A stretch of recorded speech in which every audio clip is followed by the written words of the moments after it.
Liquid detergent பொறுத்த வரைக்கும் அது ப்ரீமியம் குவாலிட்டி லிக்விட் டிட்டர்ஜென்ட் அப்படின்னா pH 7 to 8 இருக்கலாங்க. சப்போஸ் அது எக்கனாமிக் குவாலிட்டி லிக்விட் டிட்டர்ஜென்ட் அப்படின்னா pH வந்து 8 to 9 இருக்கலாங்க. pH 7 விட குறையக்கூடாது. லிக்விட் டிட்டர்ஜென்ட்டோட pH 7 விட குறைஞ்சா வாஷிங் பர்ஃபார்மன்ஸ் குறைய ஆரம்பிச்சிடும். என்ன காரணம்னா அழுக்கு அப்படின்னாவே அது ஆயில் கூட சேர்ந்து தான் இருக்கும், ஆயில் மீடியமில் இருக்கும்.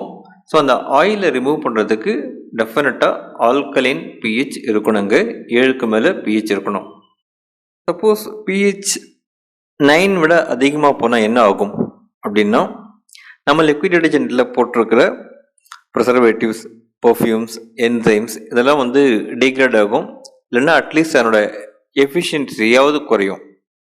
அது மட்டும் இல்லாமல் நம்ம ஃபேப்ரிக்ஸ் வந்து அடி வாங்கும். இன்னும் சொல்லப்போனால் ரின்சிங் நம்ம கரெக்டாக பண்ணலன்னா அதை நம்ம போடும்போது நம்ம ஸ்கின்ல அதை நம்ம ஃபீல் பண்ணலாம். அட்லீஸ்ட் நம்ம ஃபீல் பண்ணலன்னா கூட குழந்தைங்க அதை ஃபீல் பண்ணுறதுக்கு வாய்ப்பு இருக்குது. சப்போஸ் pH குறைவாக இருந்தால் என்ன ஆகும்? 6 விட குறைவாக இருந்தால் என்ன ஆகும்? ஒரு கலங்கல் தன்மை தெரியும். அதில் இருக்கிற மெட்டீரியல்ஸ் முழுமையாக கரையாது, கலங்கல் தன்மை தெரியும். அடுத்து வந்து கிளீனிங் பர்ஃபார்மன்ஸ், வாஷிங் பர்ஃபார்மன்ஸ் குறைய ஆரம்பிச்சிடுங்க.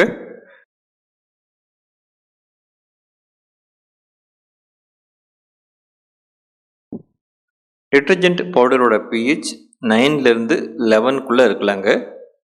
சில பிராண்டட் டிட்டர்ஜென்ட் பவுடரோட pH 11 மேலே கூட இருக்குது.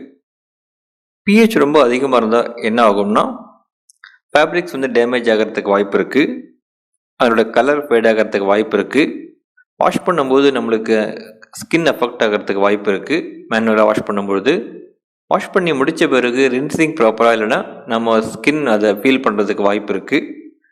அதே மாதிரி pH ரொம்ப குறைவாக இருந்ததுன்னா 8, 7 அந்த மாதிரி குறைவாக இருந்ததுன்னா வாஷிங் பர்ஃபார்மன்ஸ் எஃபெக்டிவாக இருக்காதுங்க. டிட்டர்ஜென்ட் பவுடரோட pH எப்படி செக் பண்ணலாம்னா 2 கிராம்ஸ் எடுத்து 20 ml வாட்டரில் டிசால்வ் பண்ணிடணுங்க. அந்த சொல்யூஷனோட pH பார்த்தோம்னா கரெக்டாக இருக்கும். டிட்டர்ஜென்ட் பார் பொறுத்த வரைக்கும் பிராண்டடாக இருந்தால் அவங்க 7 to 10 மெயின்டைன் பண்ணுவாங்க. ஒவ்வொரு பிராண்டும் ஒவ்வொரு மாதிரி இருக்கும். ஹோம்மேடு சோப்பாக இருந்ததுன்னா 9 to 10 மெயின்டைன் பண்ணுவாங்க.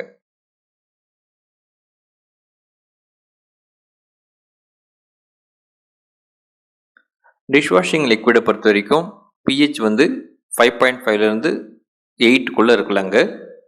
நம்ம கண்ட்ரி பொறுத்த வரைக்கும் வாஷிங் மிஷின் யூஸ் பண்ணுற அளவுக்கு டிஷ்வாஷிங் மிஷின் யாரும் யூஸ் பண்ணுறதில்ல. ஸோ நம்ம மேனுவலாக வாஷ் பண்ணுறவங்க நிறைய பேர் இருக்காங்க. ஸோ அதனால் இன்னும் கரெக்டாக சொல்லணும்னா டிஷ்வாஷிங் லிக்விடோட pH 5.5லேருந்து 7க்குள்ளே இருந்தால் கரெக்டாக இருக்குங்க.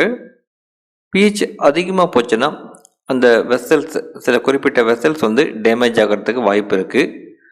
அந்த செராமிக்ஸ் இல்லைன்னா அலுமினியம் இந்த மாதிரி வெசல்ஸை சொல்லலாம். pH குறைவாக போகும்பொழுது கிளீனிங் பர்ஃபார்மன்ஸ் குறையும், ஒரு ஷைனிங் அப்பியரன்ஸ் கிடைக்காது, ஒரு டல்னஸ் தெரிய ஆரம்பிக்கும். அது மட்டும் இல்லாமல் நிறையா டிஷ்வாஷ் லிக்விடில் என்சைம்ஸ் யூஸ் படுத்தியிருப்பாங்க. ஸோ அந்த என்சைம் வந்து ஒரு குறிப்பிட்ட pH ரேஞ்சில் தான் ரொம்ப எஃபெக்டிவாக ஆக்டிவாக இருக்கும். ஸோ அதுவும் வந்து இதில் நம்ம கன்சிடர் பண்ண வேண்டிய விஷயம்.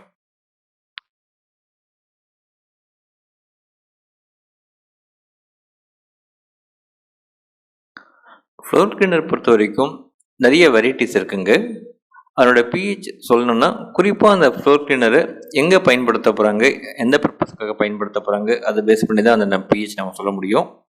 பட் ஜென்ரலாக நம்ம டொமஸ்டிக் பர்பஸ்க்கு யூஸ் படுத்துகிற ஃப்ளோர் கிளீனர் அப்படின்னு சொன்னோம்னா pH வந்து 6 to 8 இருக்கலாங்க. சப்போஸ் pH அதிகமானால் என்ன ஆகும்னா அந்த ஒரு வழுக்க ஆரம்பிக்கும், ஒரு ஸ்லிப்பரி எஃபெக்ட் கிடைக்கும் நம்மளுக்கு.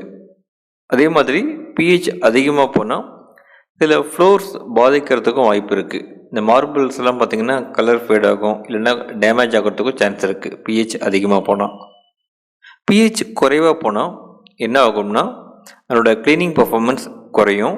அது மட்டும் இல்லாமல் உங்களுக்கு அந்த மாப் போட்டு முடித்த பிறகு ஒரு ஷைனிங் லுக் கிடைக்கணும் இல்லையா? ஸோ அந்த ஷைனிங் லுக் கிடைக்காம கொஞ்சம் டல்னஸ் தெரிய ஆரம்பிக்கும். ஸோ அதுதான் pH குறைவாக போனால் ப்ராப்ளம்.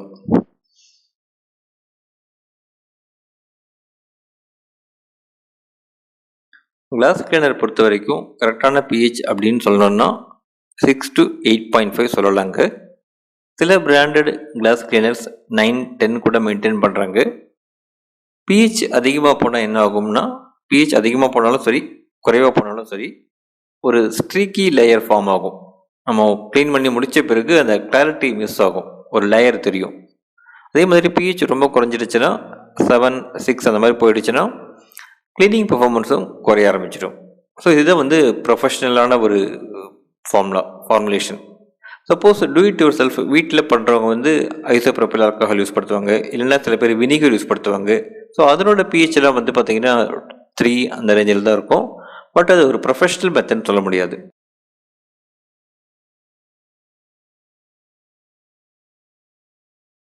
மல்டிபர்பஸ் கிளீனர் பொறுத்த வரைக்கும் அவங்க அதை எங்கே யூஸ் படுத்த போகிறாங்கன்னு தெரியாமல் pH ரேஞ்ச் சொல்ல முடியாதுங்க. ஆனால் ஒரு சேஃபான ஒரு கைட்லைன் நம்ம யூஸ் படுத்தலாம். pH 6 to 8 இந்த pH இருக்கும்போது அந்த மல்டிபர்பஸ் கிளீனரை நம்ம எந்த இடத்துல வேணால் பயன்படுத்தலாங்க. ட்ரெஸ் வாஷிங் பர்பஸ்க்கோ, இல்லை பாத்திரம் வாஷ் பண்ணுறதுக்காகவோ, இல்லைனா ஃப்ளோர் கிளீனிங் பர்பஸ்க்காகவோ, இல்லை வேறு ஏதாவது அந்த யூட்டிலிட்டிஸ் கிளீனிங் பர்பஸ்க்காகவோ பயன்படுத்தலாம்.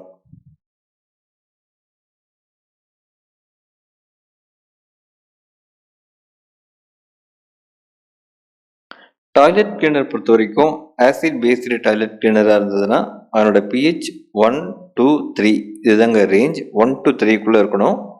சப்போஸ் pH 3 மேலே போயிடுச்சுன்னா அது ஒரு எஃபெக்டிவான டிஸ்இன்ஃபெக்டண்ட்டாவோ இல்லை ஸ்டெயின் ரிமூவராகவோ இருக்காதுங்க. அதனோட பர்ஃபார்மன்ஸ் குறையும்.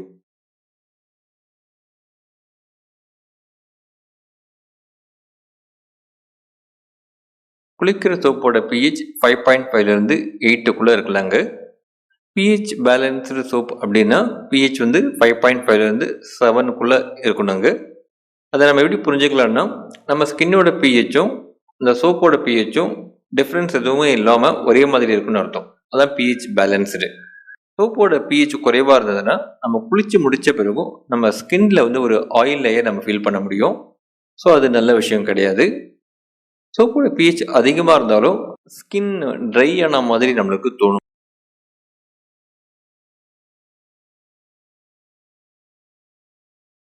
ஷாம்பு பொறுத்த வரைக்கும் கரெக்டான pHனா 4.5லேருந்து 5.5க்குள்ளே இருக்கணுங்க. அப்போ தான் அந்த கியூட்டிக்கல், ஸ்கேல்ப் இதெல்லாம் அஃபெக்ட் ஆகாது.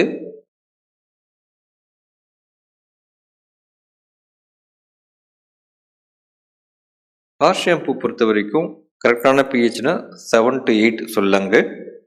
கார் ஷாம்பு பொறுத்த வரைக்கும் அதனோட கிளீனிங் பெர்ஃபார்மன்ஸ் முக்கியம். அதை விட முக்கியம் மற்ற மெட்டீரியல்ஸ் எதுவும் டேமேஜ் ஆகக்கூடாது, அஃபெக்ட் ஆகக்கூடாது அந்த கார் ஷாம்புவால். காரில் பொறுத்த வரைக்கும் பல மெட்டீரியல்ஸ் இருக்கும்.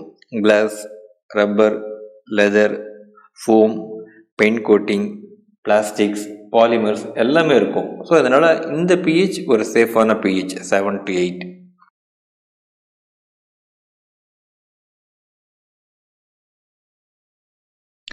ஃபேப்ரிக் கண்டிஷனரை பொறுத்த வரைக்கும் கரெக்டான pHனா 4 to 5 சொல்லலாங்க. இது ஏங்கிறத நம்ம புரிஞ்சுக்கிறதுக்கு ட்ரை பண்ணலாங்க. நியூட்ரல் pH அப்படின்னா 7.